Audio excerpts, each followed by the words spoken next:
सुरों की सरताज लता मंगेशकर जी की आवाज़ की दुनिया दीवानी है, लेकिन उनके निजी जीवन के बारे में बहुत कम लोग जानते हैं। इतनी बड़ी सेलिब्रिटी होने के बावजूद भी वे ऐशो आराम और चकाचौंध की दुनिया से हमेशा दूर रहीं। लता जी ने पूरा जीवन एक साधारण महिला के तौर पर जिया। हेलो दोस्तों, आपका फिर से स्वागत है हमारे YouTube channel gravity of tales में। भारत की स्वर कोकिला और भारत रत्न लता मंगेशकर जी ने 92 वर्ष की उम्र में 6 फरवरी की सुबह आखिरी सांस ली। लता मंगेशकर बीते 28 दिनों से मुंबई के ब्रिज कैंडी अस्पताल में भर्ती थी।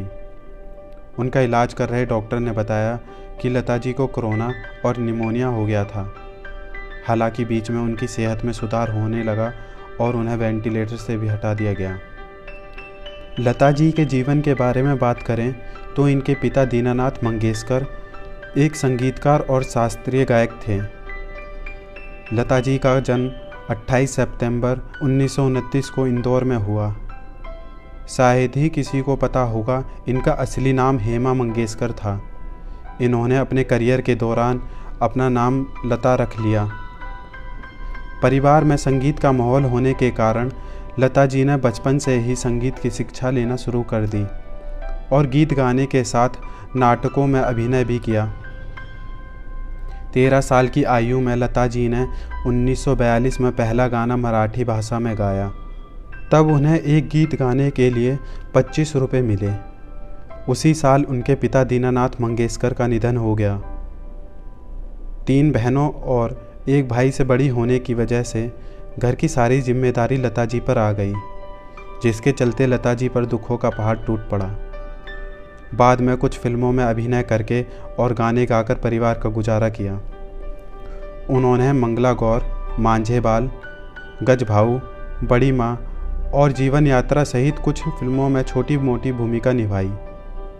यूँ तो लता जी ने मंगला गौर, गज भाऊ, बड़ी माँ जैसी फिल्मों के लिए गीत गाए, लेकिन 1948 में फिल्म मजबूर के लिए उन्होंने दिल मेरा तोड़ा मुझे कहीं का नहीं छोड़ा गाना गाया। इस गीत ने लता जी को शोहरत दिलाई। गुलाम हैदर लता जी के गॉडफादर थे। उन्हीं के कारण लता जी संगीत के क्षेत्र में अपना करियर स्थापित कर सकी। 1949 में रिलीज हुई फिल्म महल के लिए लता जी ने आएगा आने वाला गाना गाया। यह गाना रातों रात सुपरहिट हो गया और लता मंगेशकर जी रातों रात सुरों की दुनिया की सरताज हो गईं।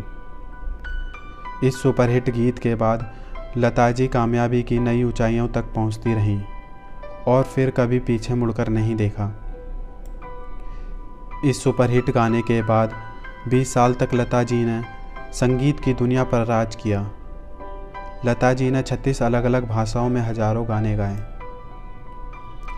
इनके पिता के देहांत के बाद घर की बड़ी बेटी होने के कारण बहुत छोटी सी उम्र में उन्होंने जिम्मेदारियां उठा ली, जिसके कारण उन्होंने अपने जीवन में शादी नहीं की। पर ऐसा बताया जाता है कि राजस्थान के डूंगरपुर रियासत के राजकुमार राज सिंह लता मंगेशकर से शादी करना चाहते थे। इस बारे में राज सिंह ने अपने माता पिता से भी बात की, लेकिन लता मंगेशकर एक साधारण परिवार से होने के कारण पूर्व राज परिवार शादी के लिए राजी नहीं हुआ।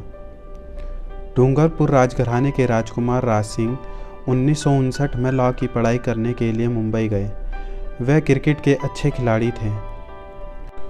लता जी के भाई हृदयनाथ भी क्रिकेट खेला करते। इस वजह से हृदयनाथ और राज सिंह की दोस्ती हो गई। दोस्ती के लिहाज से राज सिंह हृदयनाथ मंगेशकर के घर जाते रहते। इस दौरान उनकी मुलाकात लता मंगेशकर से हुई। आपसी मेलजोल के बाद राज सिंह लता मंगेशकर से प्रेम करने लगे। पढ़ाई पूरी करके डूंगरपुर लौटने के बाद राज सिंह ने अपने परिवार में शादी के लिए चर्चा की। चूँकि मंगेशकर परिवार एक साधारण परिवार था, ऐसे में राज परिवार ने इस शादी से इनकार कर दिया। इस वजह से राज सिंह चाहकर भी लता जी से शादी नहीं कर सके। उधर लता जी ने भी शादी नहीं की और पूरी ज़िंदगी साधारण तरीके से गुजार दी। भले ही इन दोनों ने शादी नहीं की, पर एक अच्छे दोस्त की तरह रहे, जिसके बाद लता जी का नाम फिर कभी किसी के साथ जुड़ा हुआ नहीं देखा। दोस्तों, आज लता जी बेशक हमारे बीच नहीं हैं, पर उनका प्यार हमेशा हमारे बीच रहेगा और उनकी याद दिलाता रहेगा। अगर इन्फॉर्मेशन पसंद आई तो चैनल को सब्सक्राइब करना ना भूलें। आज के लिए बस इतना ही। धन्यवाद।